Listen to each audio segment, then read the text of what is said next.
everyone, and welcome. Thank you so much for joining today's webinar. This is Drive Operational Excellence in Applied Epic Optimization. I'm Jenny Honiken, and I'm an agency consultant here at KiteTech, and we're excited to see so many familiar names from previous sessions join us today. And for those of you turning in the first time, welcome. We're so glad that you're here. For those of you joining us today for the first time and you're not sure what Kite Technology is all about, we are a managed IT service provider and consulting firm serving independent insurance agencies and other businesses across the country. We've been around for more than 30 years now, and what sets KiteTech apart from other IT providers is our expertise within the insurance industry. Many of our staff have previous backgrounds working in insurance, giving us that extra insight on what agencies today require to operate at a high level. We find that many agencies underutilize Applied Epic and don't take advantage of many of the features that it offers. So our agency consulting team here focuses on helping agencies use Epic more effectively so they can get the most from their investment and improve their performance. Also listed here are some of the IT services we offer. We provide comprehensive IT management and support, as well as co-managed IT services and technical consulting. If you'd like to learn more about our IT consulting services, please just send us a message through the Q&A panel. We'll be reaching out to you. Before I hand it over to Lauren, we wanted to give you all a chance to meet the team for today's webinar. Like I said, I'm Jenny Honiken, agency consultant. I've been with Kite since April of last year. Before that, I was the Epic administrator and a crop insurance account manager for an independent insurance agency. Here at Kite, I lead Epic migration, Epic optimization projects. My favorite part is helping agencies get their data good and clean so those operational reports are gleaming. But I also really enjoy saving users clicks by making Epic do some of the data entry for them. So also here is my colleague, Laura Whaley, and I'll hand it over to Laura.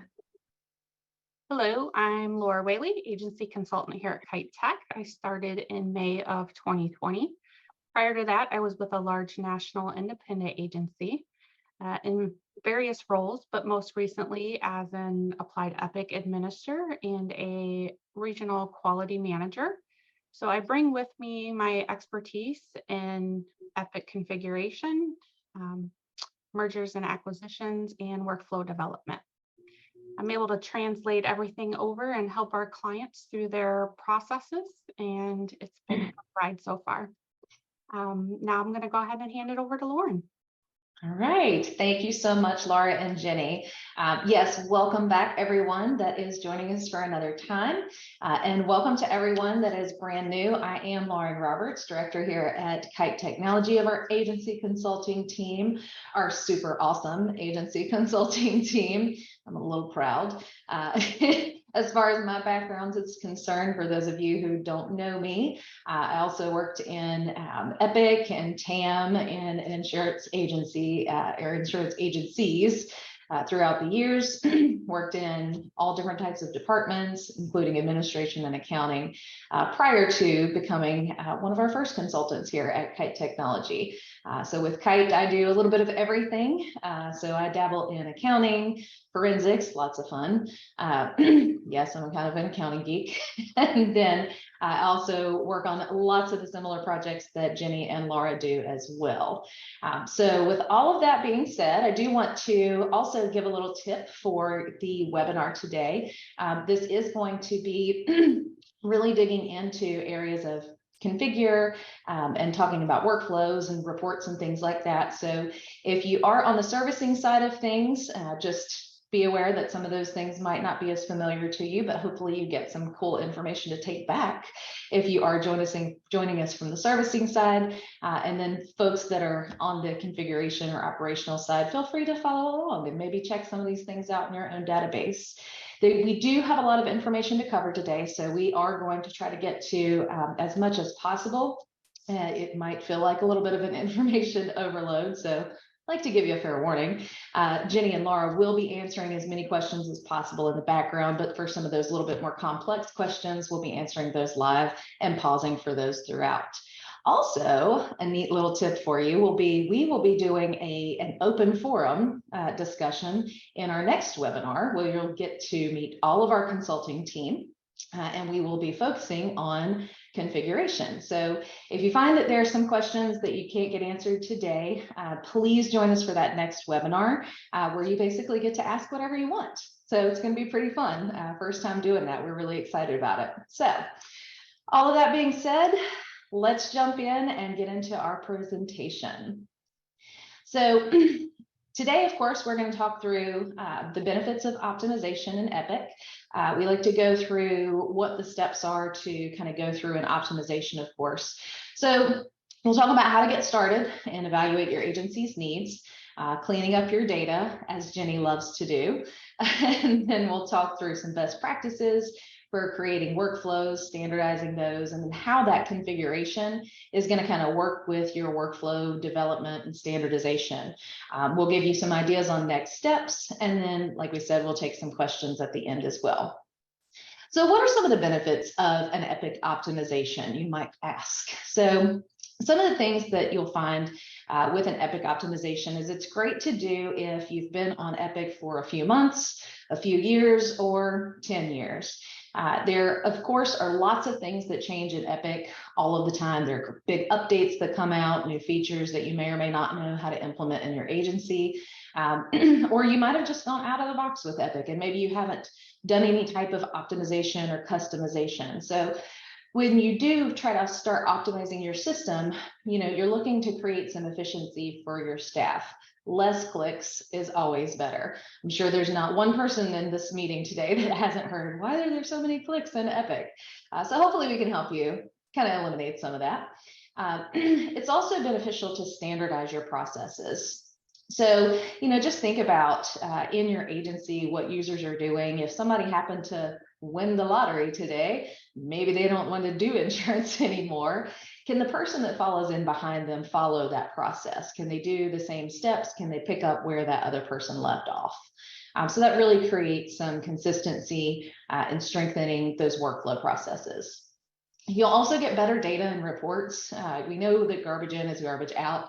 So by standardizing your processes, doing some optimization in Epic, creating some of these configuration and utilizing updates and utilities, you'll also get some better data for your reporting purposes. One of the big ones, of course, is we really want to avoid exposures. Everybody's scared of those, of course. And then, by doing the standardization of your processes and your workflows and implementing things like auditing procedures, you'll be able to, most likely avoid a lot of those E&O exposures. We also want you to be able to take advantage of all of the customization features that are available in Epic. Lots of times when I'm working with agencies, they're like, wow, we didn't even know we could do that. Or how long has that been there? And different things like that. So we really want you to be able to take advantage of some of the customization because you're not stuck with Epic as it is today. And then also, you want to make sure you understand how those updates can work for your agency. There's some really cool things that come out from Applied in the releases, in the big releases, and then sometimes in the little releases. And you might not always understand how you can really use those. So it's important to really do some research and understand, watch the cool webinars that Applied sends out for you to see and understand how you can use those features. And with that being said, even that might still be a little bit of a challenge. So, reach out to your resources too. Use your Applied Client Network forums. They're a great resource for just saying, hey, this thing came out in Epic. How do I use this? And of course, if you have a consultant, you can check with us as well. So those are just some of the benefits of some of the information that we're going to talk about today. So when it's time to get started, when you're ready to apply this process of optimization in your Epic database, some of the questions that you want to ask to kind of assess your own agency needs are you getting good reports?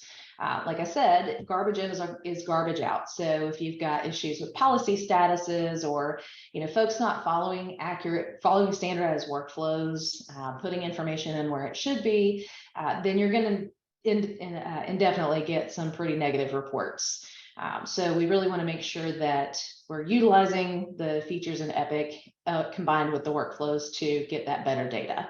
Another key piece to remember, and I know most agencies probably have this by now, but there is also a new report pack. I say new, but newer.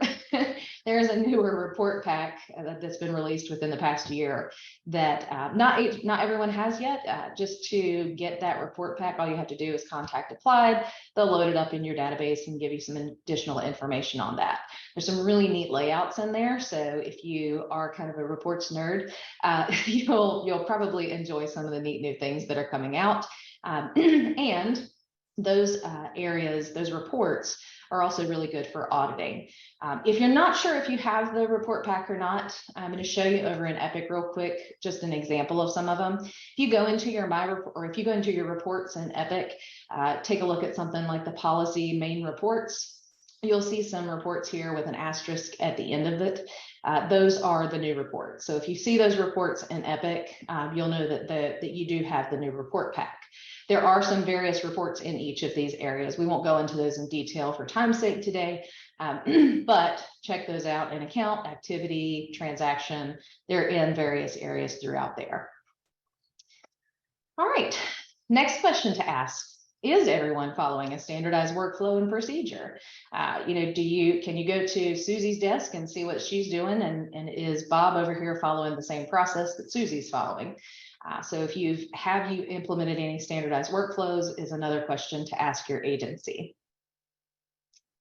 In addition to that, have you stayed up to date on all of the major updates? So if you don't feel like you've really got a good grasp on those, you can always go back to the Applied Community website and review the updates that have happened in the past. You should be getting an email from Applied that provides that information as well. A lot of times they'll give you a link to webinars, as I mentioned, so that you can kind of look at it in something other than reading a release note and see what's really cool and maybe how to use it a little bit better. And then the last big question that we would ask would be, do users really complain about their clicks or about how they're finding information in Epic? If you questioned your staff, are they saying, yeah, I feel like I'm doing pretty good in Epic, or gosh, it just takes me so long to get through this process, or man, it's really hard to find this information in Epic. So, a lot of times just having that good conversation with your staff, team leads, or your SMEs will get you a lot of good information on what you might want to target as far as configuration and workflows is concerned. Okay, so once you've gotten all of that under control, you've done kind of a little assessment to see where does your agency stand. The next step that we would typically recommend is look at your data cleanup. So when we talk about data cleanup, obviously the first thing you're going to have to do is run some reports. And again, like I said, we're not going to go into those in detail today, but I do want to make sure that everybody has the report pack, because a lot of those say audit workflow. So they're a good place to start when you're looking for what data are we missing, or what data do we need to clean up. When you're running your reports, it's a good idea for cleanup purposes, look at a larger time frame to begin with. So, if you're looking for your current book of business, for example, you can look at the effective date being open through today's date, and then your expiration date being tomorrow's date through open. And that should give you an example of all of the current policies in your system. Now, keep in mind that doesn't include policies that are effective tomorrow, because those happen too from download. So you might have to run reports again to pick that information up. But that'll give you a good idea of where to start. So look for some things like incorrect policy status. What have you decided your policy status should be? Do you have canceled policy statuses on active policies? So when you're running these type of reports, if you're running a book of business report, don't exclude any of those statuses that you wouldn't expect to be on a current policy, because those are the things that you're looking for. You're wanting to see, can I tell what is my current policies? What active business do we have? In addition to that, you want to be able to see what's new, identify what's new business and lost business and things like that. Some other areas to look at would be, are your policies in the right service summary row stage? Or are your users leaving those policies in that in process or submitted stage beyond a 60-day mark? You might shorten that a little bit depending on what your processes are, but that's a good place to start. And those reports are actually included in the new report pack. Another thing to keep in mind when you're looking at data cleanup is that you can run reports in Excel. So yes, we have all these fancy new layouts that have come from Applied, but sometimes it's good to just run a report that's just data. You can drop data fields into the detail section in your report layout. And once you do that, you drop that into Excel, you can get a much better ability to sort and filter, highlight things in red, see what the volume is. Just in a quicker data, just pure data type situation. So a lot of times we'll run a book of business like that. It doesn't have to be pretty. We're really just looking for the detail to see of all of these pieces, what's missing. And we'll go into some of these pieces a little bit more, like configuring policy statuses, producer, broker commissions, and things like that a little bit later. But those are some of the things that you're really looking for to see why do we have bad data and what do we really need to focus on to get that data cleaned up. Now, I typically don't recommend going backwards too much to clean up data, with the exception of like your in process or submitted stages. But we definitely would say, let's look at this now going forward. So let's look at when we have a new policy, are we getting the right producer, the right policy status, and so forth. And you have to understand that it's going to take a good year to get through all of your active policies and all of that policy data to get your good reports. So if you're thinking that, man, I can clean this up today and boom, my analytics is going to look good and all of my scheduled reports are going to look great, it's not going to happen. So unless you really have somebody that you can drop in there and say, all right, you go clean up all of these data fields. But in most situations, that's just not quite realistic. So just keep that in mind as part of your data cleanup. Another thing to keep in mind on here is looking at servicing roles. So in addition to some of those other pieces that we reviewed, you want to take a look at servicing roles, because those are going to be important for other areas of configuration in Epic. You can run that current book of business and you can include all of the servicing roles that you currently use in your system. If you're using CSR, you're using producer, or if you're using an assistant role, things like that. If they are required on the policy, and you can require those fields, then it's a good idea to look through and see if that data is being completed. Because if it's not, then you can't get reports for that information. Think something like an expiration report. If I needed an expiration report for a person that's a CSR, I can't get that information if their name's not on the policy or on the account. And that's also going to roll over into areas like renewals manager, when you're wanting to configure activities and assign those out.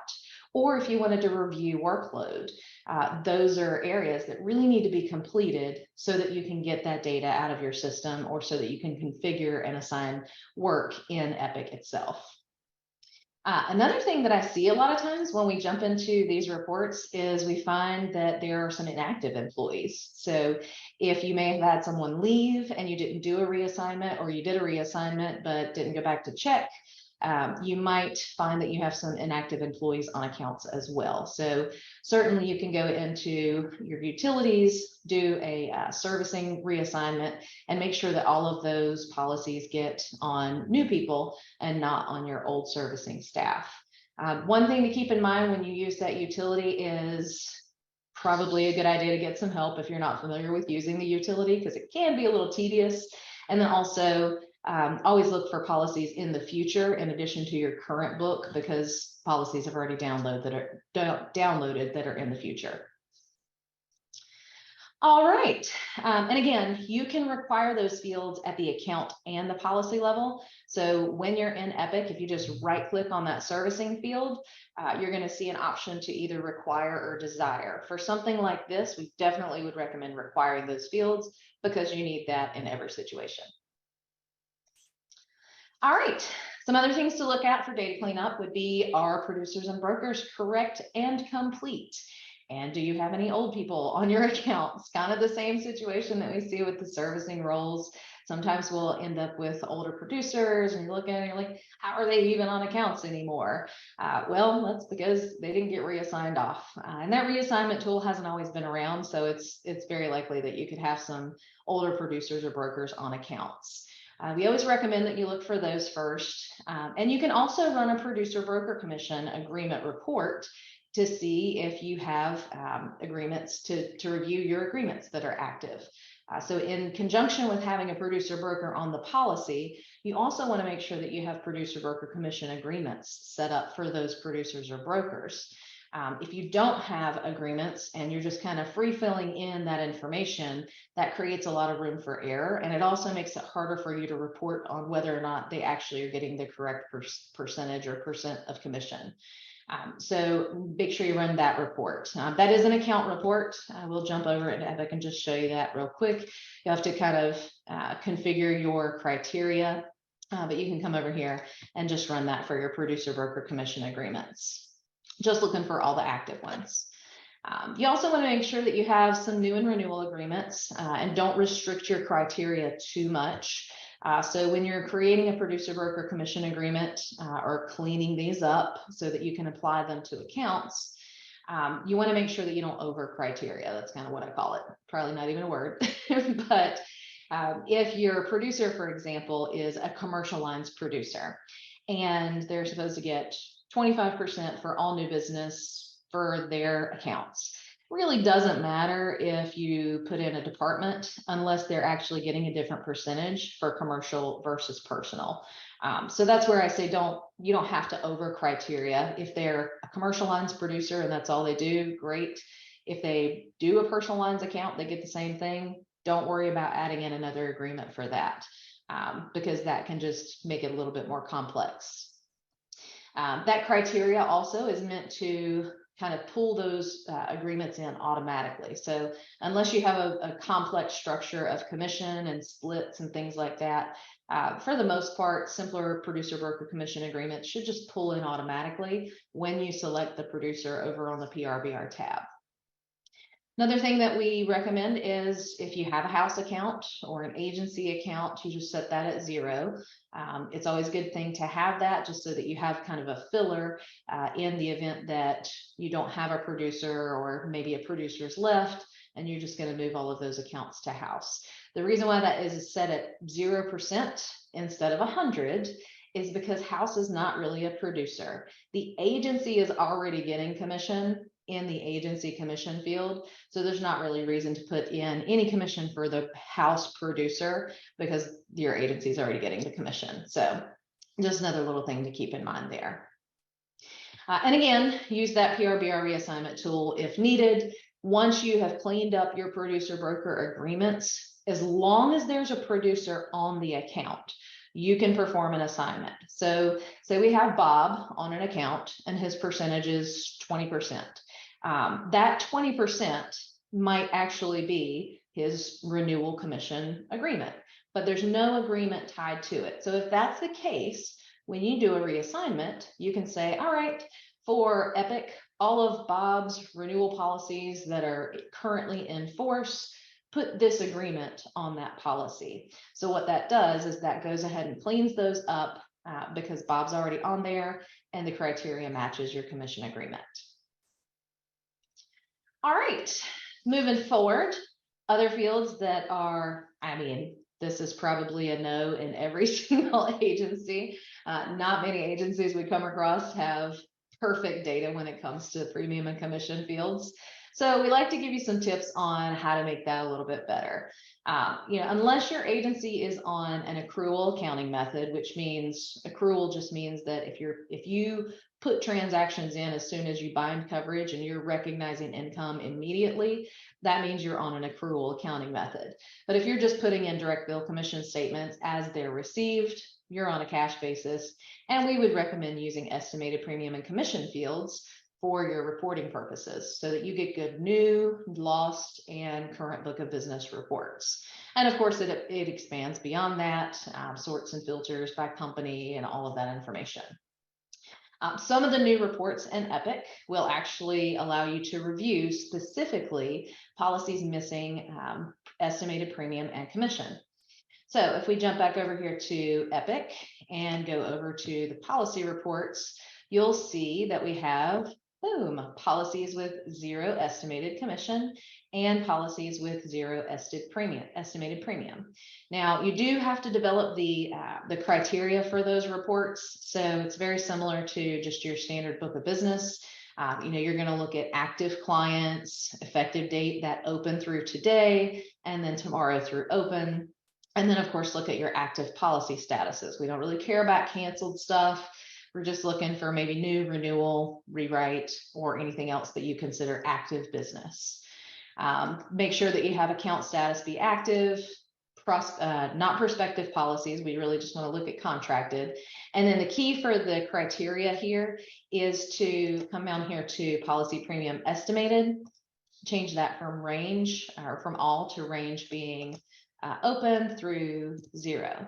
And so that way you're going to get that report. It actually is going to highlight the column for you. It's really cool. And it's going to highlight the column for you that has 0 or blank fields. So that's a great place to start kind of looking to see how bad is your premium and commission data in your current book of business. Now, even those numbers might not be completely accurate. You do want to implement some additional standards around how you're going to update that, when you're going to update it. But those are great things. Those are great reports to run to be able to see that information. Another thing that you may want to consider is creating default agency commission agreements. Now, I know agency commission agreements can get very tricky and very complex. So if you're not up for the task of putting all of the various agency commission agreements in for each of your carriers, something that you may want to consider is putting in just an average commission percentage for your agency commission agreements. So if you are with Travelers, for example, maybe you get an average of 10% on renewal, an average of 12% on new. That's going to allow you to create that default commission agreement just on kind of an average, because it says estimated commission, remember. And once you put that default in, it makes it a lot easier for your users to just check a box and pull that commission percentage in, where maybe you weren't getting that data before. Then when you use that in combination with the commission premium calculation utility in Epic, you will actually be able to get even better data as long as we've checked the box and filled in a blank. So I'm going to take you over to a quick policy just to give an example of this. Let's go over here to policies. Forgive my clicky fingers. I dropped on contracts first. That's not what I wanted.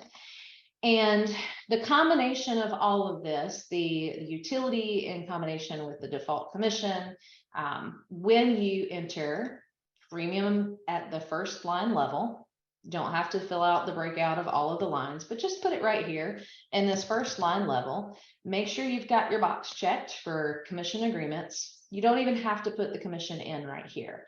You can, of course, like it's only one more click, but we're trying to get users to do less, not more, and get as much data as possible. So this combination and the utility will calculate your commission, drop it in here, and then it's going to roll it up to the policy status based on when you have that commission premium calculation set to generate. So instead of having to worry about these 2 fields need to be completed and these 2 fields need to be completed, and we don't know where to put information, all you got to do is check the box, put in that estimated premium at the first line level, let the utility do the rest. And the cool thing about this is you can also make sure that interface is updating your estimated premium. By doing that, again, checking that box, you'll still get that premium and commission rolled up at the policy level. So when your carrier comes along and says, hey, why aren't you writing so much premium with us? Or how much premium do you have with us? You can kind of weigh out value, or, insurance coverage asks you for how much is your book of business worth, or whatever the case is. You will actually get to be able to provide some better answers for that information. Helps with lost and new and all of those good things as well. Now, you might be asking, where's that utility, Lauren?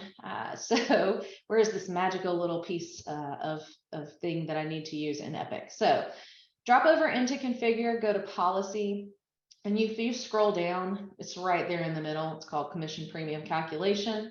It's not real difficult to set up. All you have to do is check a little radio button here. You can do either run it after download, or you just schedule it to happen once a day. You're looking for an expiration date of system days minus 0. And then anytime a line has a premium greater than 0, go ahead and calculate that up into your premium. Now, thing to keep in mind as far as workflow and procedures is concerned is once you put this process into place, you need to make sure your users are not updating at the policy level and they're making sure that they update at the line level. Feel free to do both if you want to do the double entry, but if you update at the policy and your line level is also filled in, line's just going to overwrite what you put in the policy once this utility runs. So that's another key piece to keep in mind there. All right. Oh, and interface. I made myself a note here. Don't forget download, set up interface to update the estimated premium as well. So if I can't actually show you the interface configuration because we don't have a license in our demo database, but if you go into interface configuration, your status codes tab under company settings, you can just click the radio button for estimated there. All right, and with that, we are going to pause briefly for our first set of questions. So, Jenny and Laura, what do we have on the list of questions? We have 2 questions in the queue. The first one, or I can handle that one. So Laura was asking some questions about activities and if she was able to inactivate or remove them so that they would not continue to be used. And we did reply back that you can inactivate activities. She said she was having some trouble with that she had got some notes about it not being able to be inactivated due to being in use. And so I just wanted to make mention that there's a lot of areas that activity codes can be tied in with the configuration. So you've got your templates. I know that's one area. And then you also have download, that's another big area. So if you've got activities tied in other areas within Epic and not just in events, you're going to have to remove that configuration before you can activate that activity. Mm-hmm. Absolutely. All right. Jenny, how about you? Any questions over there? We did have another question about reports. There was a question from Marianne. Can you run a report to see all clients who have a specific line of business under a specific company? So if you don't mind demonstrating that. Of course. All right, so let's drop over into book of business. I'm just going to grab one here. I'll use our new one, build estimated multiple layouts. So here in Epic, what you want to do is just use your criteria to find this information. So again, some standard basic stuff that needs to go in when you're looking for a current book of business. You want to have client type insured, policy effective date being open through 0 days, that's open through today, and then your expiration being +1 day, so tomorrow, clicky fingers, through open. And then down in your line status, of course, identify what your current policy statuses are, so probably new, renewal, rewrite. And there we go. Account status is pretty important too, and also contracted. So what we're looking for there was, oh, Jenny, can you repeat what we were criteria-ing to? We were looking for a BOP for a specific carrier. Ah, perfect. So that was just the example, yeah. Okay, so as long as your BOP is not set up as a line under like a BOP package, you can do your criteria based on the policy type, but again, there's a caveat there. You might have to include line type or run this a little bit differently if you've got it set up differently. So I'm going to go here and find my BOP. There we go, not boat, BOP. There we go. All right, so I'm going to bring that down into my criteria. And then for a certain carrier, of course, we also want to do premium payable company. So If I wanted to just look for those with Allstate, then I'm going to filter out to that criteria. So running the report, I can't guarantee if that information is in the system, so I'm not going to run it and waste your time. But running the report is really just centered around making sure that your criteria is accurate.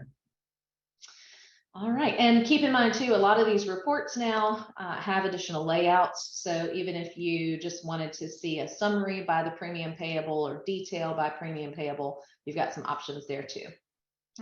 While you're in that report, I do have another question from Anne Marie. She said she sees that all the reports are sorted by producer. Is there a report that sorts the book of business by CSR? So will you show her how to flip that around? So that is a little bit more in depth, and I don't know why they didn't put that in the report, but that's a good question, something I always put in there. You really would actually, since that's a little bit more in depth, I can kind of give you an idea of what you would need to do. You can copy any one of these layouts here, but you're actually going to have to go into the report layout builder and change your major sort to be the servicing role for the CSR that you're looking for. So you'll have to, like if you took the first producer, for example, and you copied that report, just change your first producer over to servicing role 1 or whatever the servicing role is for your CSR. All right, you might want to bring that one to the open forum. I'll show you. All right, very good. Well, let's move along then. Thank you, ladies, very much for answering wonderful questions for us today. All right, so let's move along into one of the other key pieces that's going to be important when you're optimizing Epic. That's going to be standardizing your workflows. Now, that's a pretty big task, of course, if you've not got standardized written workflows in your agency. So there's a couple of things that we can give you some tips on to get started. A few things that you can kind of use as best practices in standardizing your workflows are starting on the policy screen. So that's always kind of our first rule of thumb is when you're getting ready to do something on a workflow or on a client's account, start there on your policy screen. So if it's a renewal, we're going to start that process. We're going to click on Actions Renew, or we're going to jump over into the marketing section and create a new marketing submission for that renewal. If you've got an endorsement, all too often I see, unless you're using service centers, all too often I see that endorsements are just dropped into Epic by download, leaving that nasty company download service summary row. And so you really can't see what's happened on the policy. But if you start that endorsement in Epic, get your activity to follow up on, you're going to get that service summary description and effective date. So when an download occurs, it's going to actually tie into that service summary row, and it's just going to issue it for you. You don't have to, obviously, you don't have to fill out all the policy information because that's going to come from download, but those are some of the things to keep in mind. Also, it's very important to start on the policy screen because everything is connected, like intertwined all in Epic and connected by way of the policy or the activity or the transaction. So if you start in Epic on the policy screen, let's just say I wanted to add a new activity, for example, and it's related to this business auto policy that I have highlighted. I click on new activity and it ties those together automatically so that when I go to use my access function, it's going to go to the activity that I've added that is associated to my policy. So that's, again, another reason why it's really important to be highlighted on the appropriate activity, and then you can use your access function to access any of those pieces that are connected together. Also, by starting in Epic, that's going to allow you to really take advantage of the things that you're going to configure, which we'll talk about in a few minutes. So some of the things that you're going to configure, like how an activity acts, or how an activity opens or closes, or tasks, or any of those pieces, you're not going to get that functionality unless you start your workflow in Epic. So it's another reason to start there. When we get to the things like configuring events and activities, those are things that you do want to make sure they're configured to generate activities and identify, do you want the user to have to do something with this, or do we just need it to happen in the background? Do we just need this for reporting purposes? So consider when you're working through developing workflows, that first activity that might pop up as the result of an action renew or an action endorse revise. Those are key pieces that you want to make sure are connected and configured properly so that they work in your workflows. It's also important to understand service summary rows and stages. Again, those are a great point of reference for what's actually happening on the account or what's happened on the account just from that policy screen. But if we're not moving things through the stages from in process to submitted and to issued, you're going to get some issues, no pun intended, in your reporting.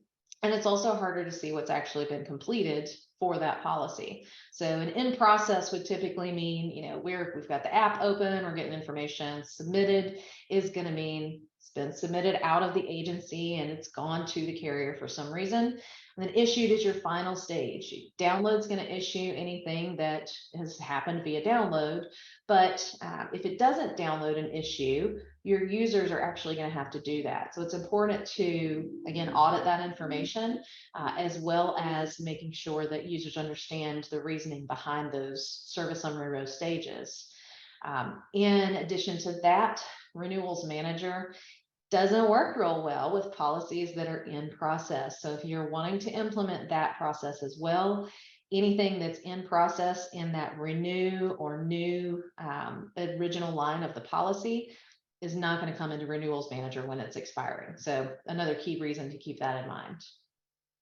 We also recommend making sure you've documented your workflows and you also modify those for maybe download versus non-download, or maybe by a department. Maybe you have a commercial lines renewal, most likely, and separately a personal lines renewal. So you want to make sure that you break those out so that your users are getting the most information that's the most relative to what they should be doing in the system.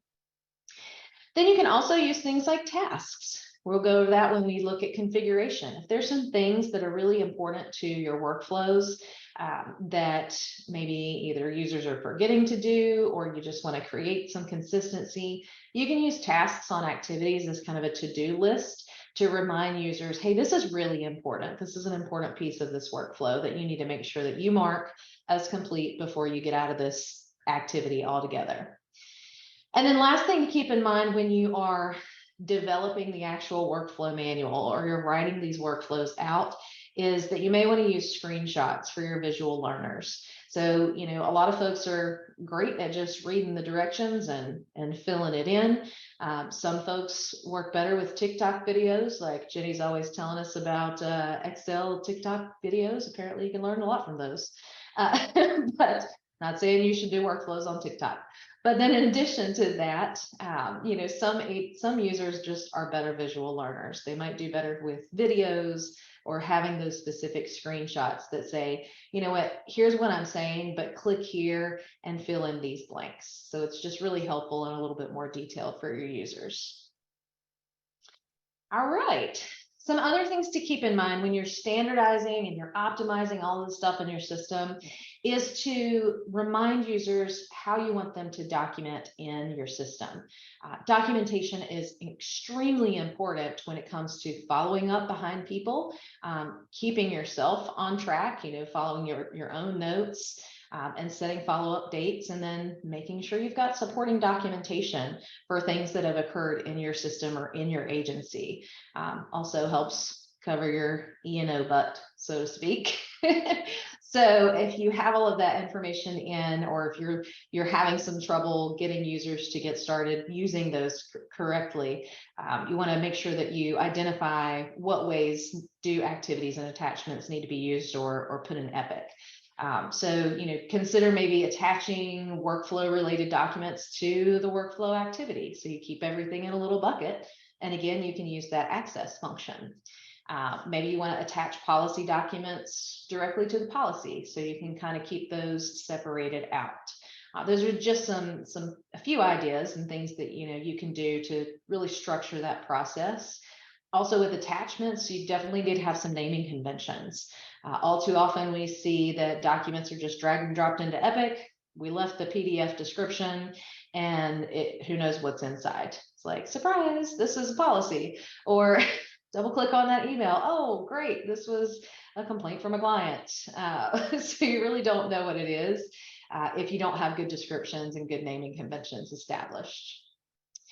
Some other things to keep in mind are train your staff on, again, how to use activities properly. If you run an activity report and you see that we've got activities that are overdue for days, months, years, whatever the case is, we know we're not using activities properly. So we want to make sure you establish that process. A couple other things to keep in mind are use your tools. You've got Renewals Manager at no additional cost. It's a great procedure as opposed to using an expiration report, and keeps all of your information in Epic. Don't forget you have the marketing module. Basically, I threw in a bunch of things that are included in Epic that you don't have to pay for. So think about your marketing module. You can get better reporting and better carrier submission information for your commercial lines department. Don't forget about the Outlook add-in. You can attach things from Outlook directly from sending an email, or just after you've sent it, you can click attach to Epic and attach it right on in, and even bring in some attachments from Epic if you need to include those. CSR24 is a great program for streamlining your process of issuing certificates. Some agencies have had this for a while. They might have even used it when they were on TAM, and now they're using it while they're on Epic as well. Or you may have it and you just haven't initiated using it in your own agency. So definitely recommend reviewing that, maybe considering doing a relaunch. And then, of course, understand how to fully implement your additional integrations. It's great to go buy Epic Quotes or Tarmica or Indio, but those things cost money. So when you're ready to invest in those additional features that are really going to take your agency to the next level, it's really important to implement that change management and say, we've got this great tool. We need to really use it, and identify areas that you want to integrate those products into your workflows. So just keep in mind, when you're creating these workflows and you have all of these tools, you can insert some of that information in your workflows as well. All right, wanted to give you a couple of examples, get the creative juices going. These are just a couple of methods for actually creating workflows. One method could be using a flowchart. So a flowchart's a great way to get the key pieces and the clicks that need to happen in Epic documented. And it's also a quicker way for your users who have already been in Epic for a little while to see what that standardized process should look like. We also recommend putting in some of those key pieces to remember. The delivery method is very important when you're generating an invoice. Do we want this to go out right away via email, or do we want it to print? So some of those little pieces can really help just kind of pop out. Hey, what's the important information? Think things like, what activities are used in this workflow? What documents should be attached and where? Maybe if there's a policy status change that needs to happen, you want to include that in your workflow as well. Then in our next example, you have a much more detailed view. So here you've got endorsement. This is kind of an older workflow, but it's a good example for you to kind of get an idea. But we really go through and put in each individual step and say, all right, from here, go here, click this button, here's a picture. So this gets really into the details of what a workflow is going to be, and you can even include some procedural aspects like your naming conventions, or a letter to send, or an email to forward to the clients.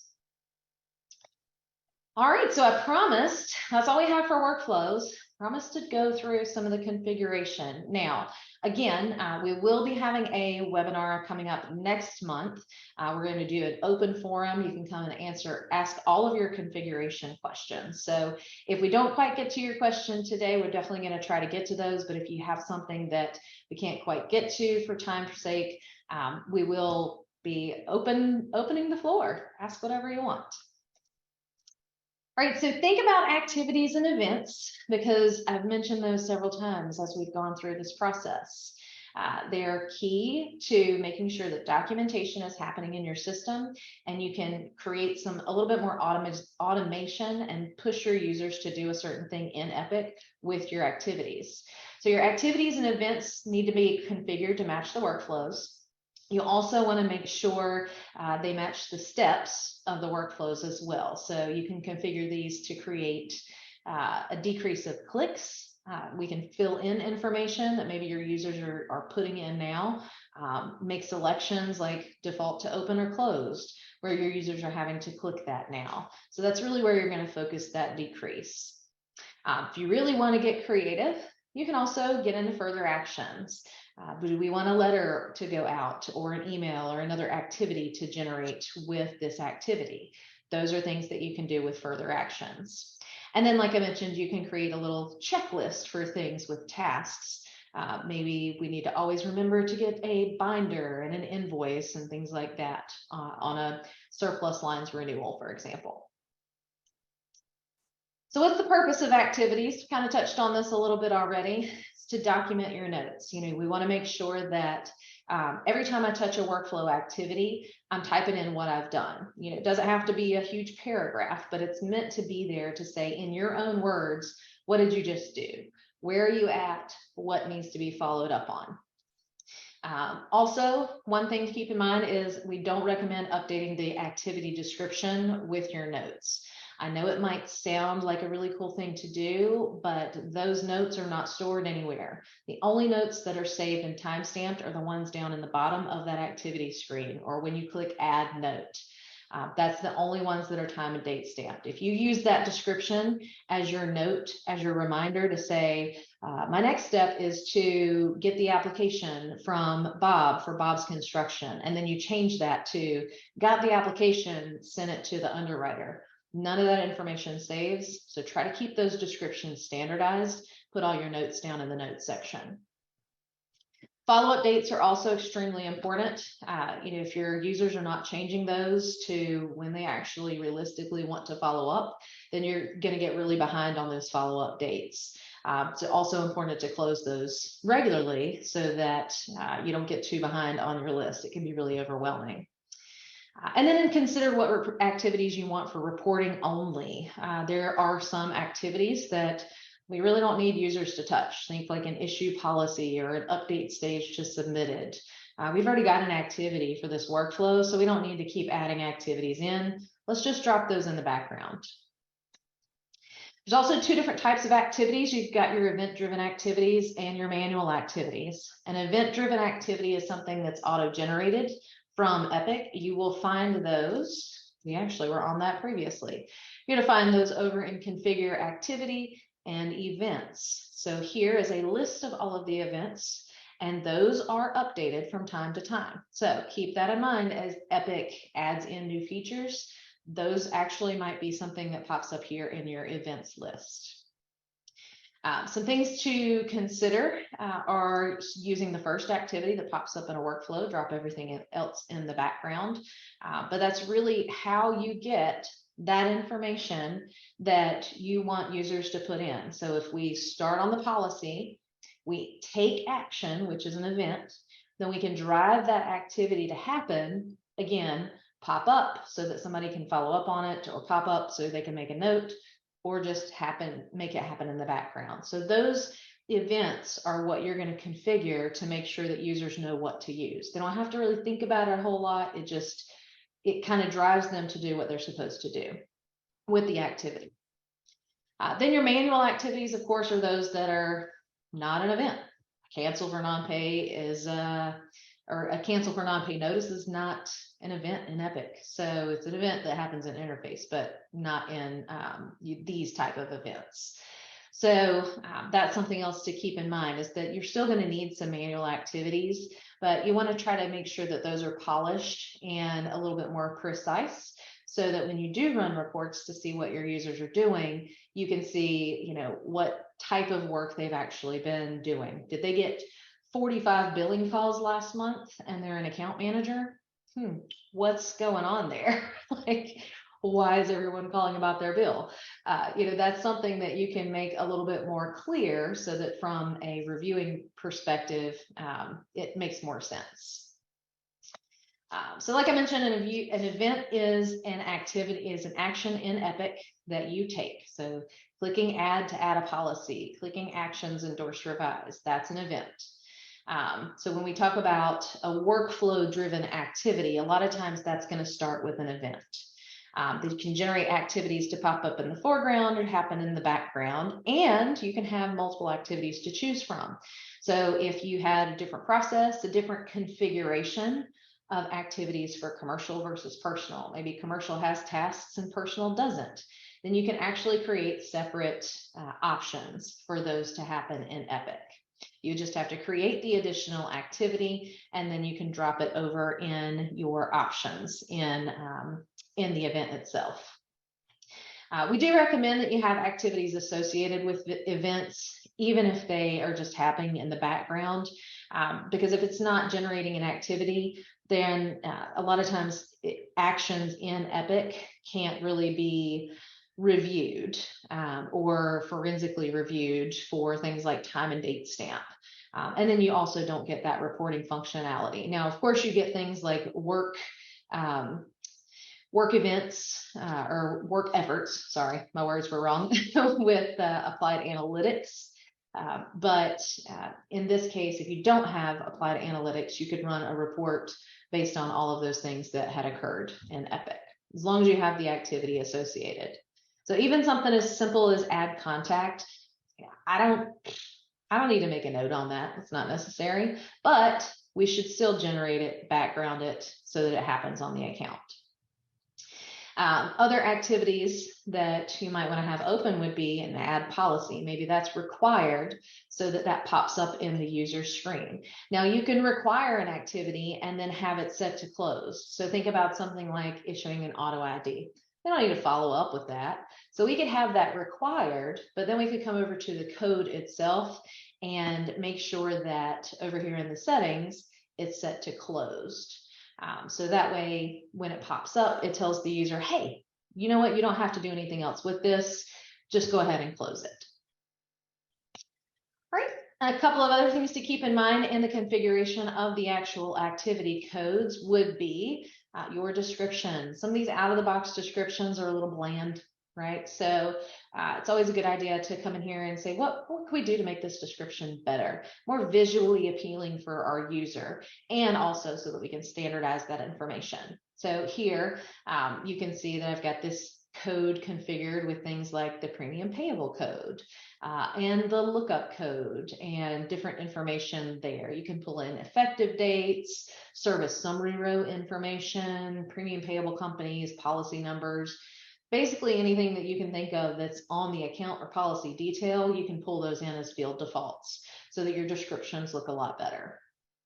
Also consider your follow-up days and your basic settings over here. Who is the activity supposed to go to? Remember how I mentioned that servicing roles were really important? This is why servicing roles are really important, because if you want to assign this to the CSR on the account, for example, and you click CSR and there's no CSR, then the activity is not going to go to the person that it needs to go to. So that's just another thing to keep in mind to kind of tie back into that data review that we were talking about. All right, some other things to keep in mind would be whether you want it to open or close. Like I said, if you want the user to follow up on this activity, set it to open. If they don't need to follow up on the activity, save them a click and set it to closed. Then some of the other things down here at the bottom of the screen, you'll notice that you do have some options for what to do with this activity when it closes manually. Now, most of the time we configure that to default to successful. The only time we really want to default an activity to blank is if we are going to want the users to make a decision. So if we're going to report on or use that unsuccessful reason somewhere, then it's great to go ahead and set that to blank. So that's going to prompt your users to select from an activity that's listed there. And then of course, I mentioned your further actions, got a couple of options there. This is, as long as you keep this activity open, you can set a series of events to happen with the further actions after you've started this activity. And then you also have tasks. So if I, again, wanted to say for this specific activity code, invoice attached, right? So this is an agency bill. And I want to make sure that the CSR, when they add this activity, have attached the invoice. So this would populate automatically with that specific activity. All right, some other things to keep in mind are activity categories. Now, once you have identified maybe things that need to be keep, killed, and combined in your activities list and your events, before you move forward, it's also a good idea to create an activity category. So this is going to be any of those manual activities, those F9 activities that your users are going to be allowed to use based on your standardization. So instead of giving them access to that huge list of activity codes, we can really shorten their process and add in an activity category for them. A lot of agencies like to configure this by department. So if I have an accounting department, what activities are manual activities that I want them to be able to use on a regular basis? Commercial lines, it's going to have some little different things than personal lines has. So give them their own activity category. Keep in mind that you will not be able to use event-driven activities here. So if the activity is tied to an event, you won't be able to use it in this category. Epic might let you add it, but nobody's ever going to see it when they go to add an activity because it's only generating with that event. All right, and then a couple of other things to remember before you start configuration. You want to create a worksheet to track your changes. So identify what your current configuration is in Epic, and this can be for more areas than just your activities. You could do this for any area of configuration in Epic because you want to make sure that you're keeping track of what changes you've made. So if you start a project with agency consulting and they say, why do you have this configured this way? You might say, I don't know, it's always been that way. Or you might say, you know what? We did that last week because we had this situation and here's the reason, XYZ. So it's always good to have that detail. And then you can also record any of your changes that are made once you've documented your current configuration.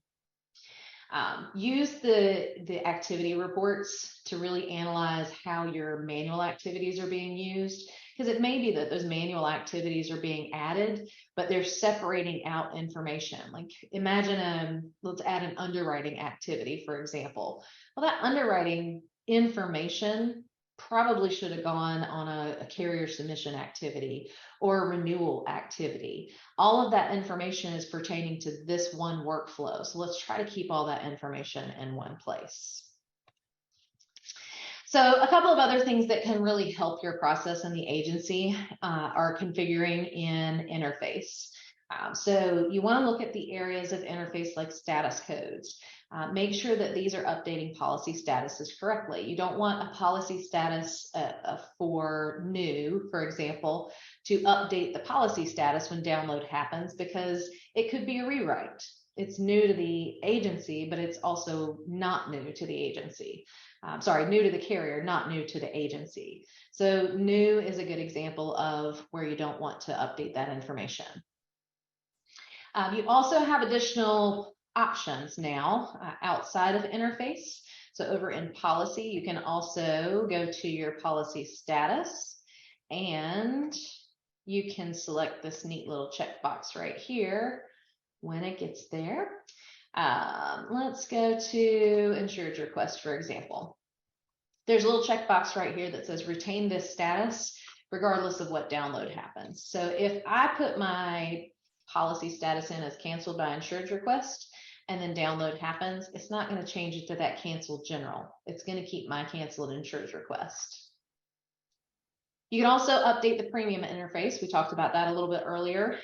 It's kind of depending on how your agency is set up. If you're on, if you are downloading direct bill commissions or if you're recording direct bill commissions, policy download can multiply your annualized. So we really kind of focus just on the estimated when it comes to the policy download. Another neat thing that you can do in the interface is get an activity. if there's a premium increase in your renewal. That is something that you have to configure on the renewal status code. So keep that in mind. If you want something a little bit neater than your exception report, you can generate an activity that will then go over to the CSR or marketing person or whoever that says, hey, renewal premium increase. It is based on your exception report configuration though. So if you have that 10% or 20% or whatever you have in the exception report, that's exactly what you're going to get over in your renewal premium increase activity as well. So the other question that is good to ask is, do you want to open or close your download activities? Download activities, what I mean by that are specific to different areas. You've got policy download, and then you've got claims download, and then you've got eDocs. So specifically the policy download is the area that we'll touch on now. So in policy download, you probably see a couple of activities that are generating just by default. Most agencies have things like the non-renewal, reinstatement, cancellation, and maybe an audit all set up to open automatically and go to the CSR. So that's awesome. That's great. That's something that pops up in activities and notifies you that something's happened. But you can actually have an activity for all of those functions. So if you really wanted to move away from having the old school comm log, you certainly can do that and get all of those notifications in your activities list. That's going to do a couple of things. It's going to get you paperless, which you might be doing that already. You might get a PDF of the comm log, but it's also putting an electronic version of that notification in Epic itself. So if you want to create some consistency around, actually touching those policies, then you certainly can use those activities to hold folks accountable for reviewing a renewal or reviewing a change that maybe came in by download and you didn't know it was coming.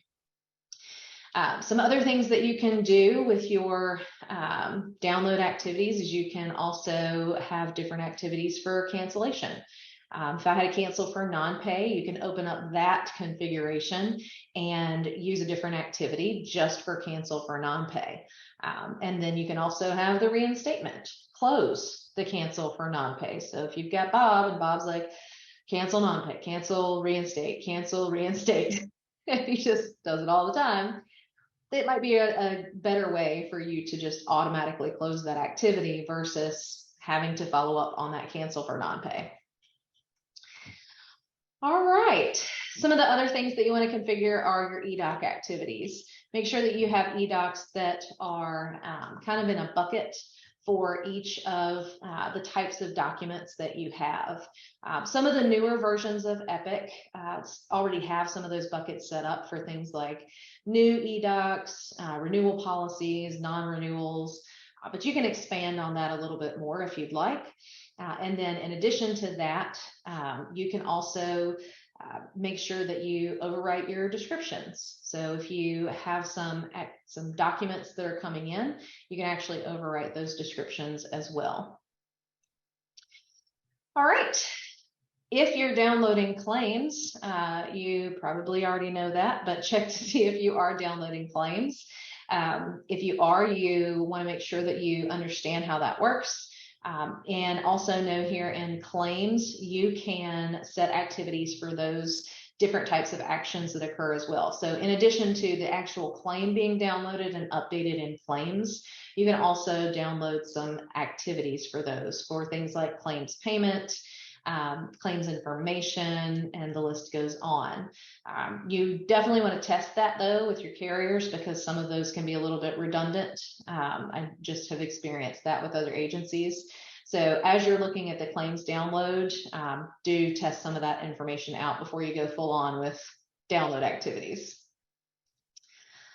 All right, and then lastly with the eDocs, we do recommend that you use your override of your attachments for the naming conventions. I did mention that one just a little bit ago, but you can use those same type of field defaults that we looked at in activities and overwrite whatever the attachment description is coming from the carrier. So if it's something kind of crummy like renewal policy, that doesn't really help when you're looking at attachments. You can override all of those to say effective date, policy description, commercial package, maybe the premium payable company, and then what is this actual document? So you can go in there and configure that at each eDoc. Now, I don't typically recommend doing that for all of the eDocs because a lot of them don't send you documents. But for anything that you're consistently receiving documents on, it's a good idea to go in there and overwrite those descriptions. So again, you get some more consistency with what's coming in from the download. Do beware of using the service summary row description. I left that reminder here for myself. Because if you do use service centers, you are going to pretty consistently get just company download as your description of your document. So when you're changing the description on an endorsement, just be cautious and make sure you do some testing as you are doing those updates to the eDoc configuration. All right, a couple of other areas that we want to touch on real quick. Are going to be your policy statuses. Oops, let's go back to that. I mentioned that earlier. So just with your policy statuses, make sure that those are configured to reflect what your new business is, renewal business, and current business, and then also your lost business. So it's always a good idea to polish those up and make sure that your users have a cheat sheet on how to use those, and also include that information in your workflows. Security groups is another area that we recommend reviewing when you are optimizing your system. I won't go into too much detail on security groups because it's a massive area. So just keep in mind that it's a best practice not to change your security at the user level.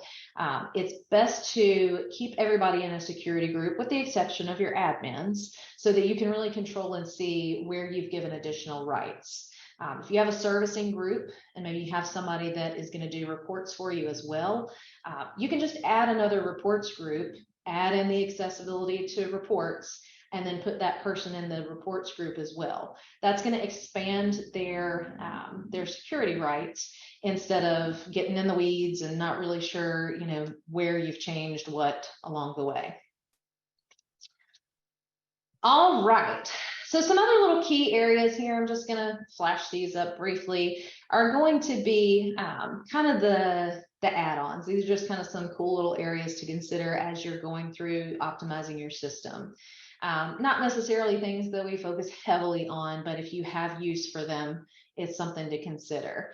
Things like your agency defined categories, and notice that each one of these areas in bold is where the item is located in configure. So that's what those different areas denote there. Things like customizing agency defined categories and policy statuses, policy sources, those can be used for reporting and marketing. You want to make sure your opportunities are updated and configured prior to implementing that. Same thing with something like your email templates. Email templates are a great way to standardize your messaging for your clients and make sure that you've got good professional information going out. Links is really cool because you can drop in all of your website favorites for your staff. So instead of a new user coming in and saying, I don't know what all these carrier websites are, and they got to start from scratch each time, you can use that to gather all of that information so everyone has the same access. A couple other areas to consider are going to be things like your renewals manager. We do have a separate webinar on that on our website and on our YouTube channel. So I didn't get into that a whole lot today, but it is a fantastic tool to use in this process of optimizing your system. I did show you guys that policy premium commission calculation earlier, so make sure that you have that configured. Once you've got those other pieces in place, like here's where we're going to enter the premium and commission. We've got our company and broker agency commission agreement set up, so that's the next step here. And then again, your employee broker commission agreements as well.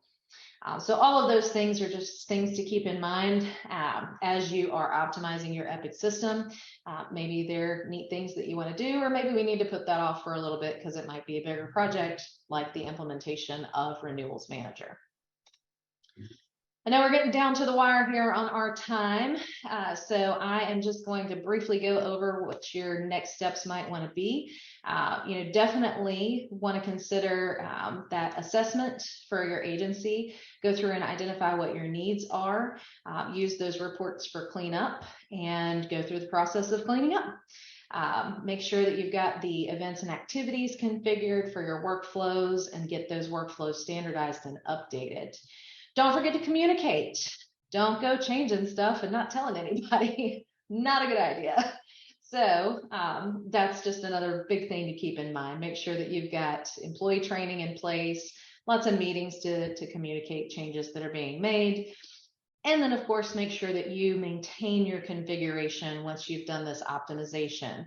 Keep an eye on your updates, communicate with Applied Client Network users to really stay on top of that process.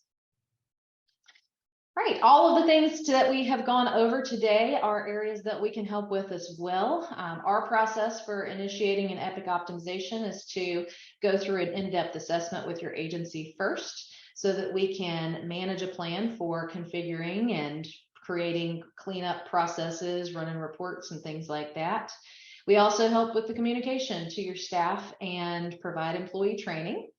And then we also provide ongoing access to what we like to call the Epic Virtual Administrator, EVA for short. So that's going to really allow you to just have access to a consultant to jump in and say, hey, what happened with the Epic updates? Is there something that I need to know? Do I need to look at this? Can you just tell me how to do it? So it's ongoing help and support there. And then we also recommend targeted auditing, as I mentioned as well. All of these things that you see here are things that we can help with if you don't have the bandwidth internally, or we can get you trained to do as well. We also like to train the trainer. A couple of other things that I will leave up here that we also offer.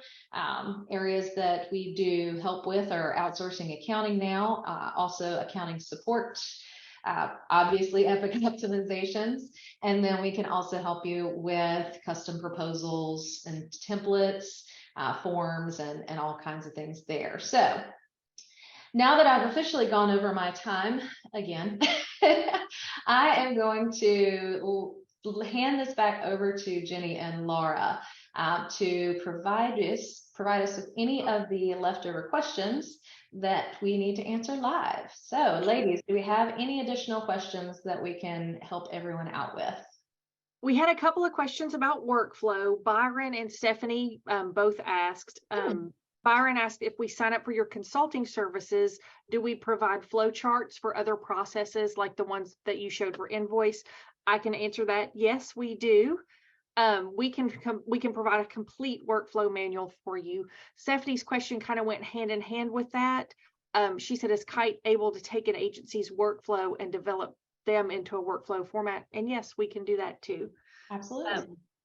Another question that we had, Kimberly said that, Lauren, you were speaking about tools. She wanted to know what's the distinction between renewals manager and just an expiration report? It's a very good question.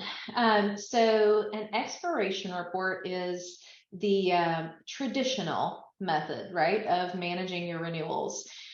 There are some issues that could occur with the expiration report. If you're looking at that report specifically with a criteria of excluding renewed policies, maybe you're looking for missed renewals, so to speak, or policies that haven't been renewed yet, that report's not always accurate, because if you click on actions renew, that immediately takes that policy off of the expiration report. So it can be very easy to miss expirations.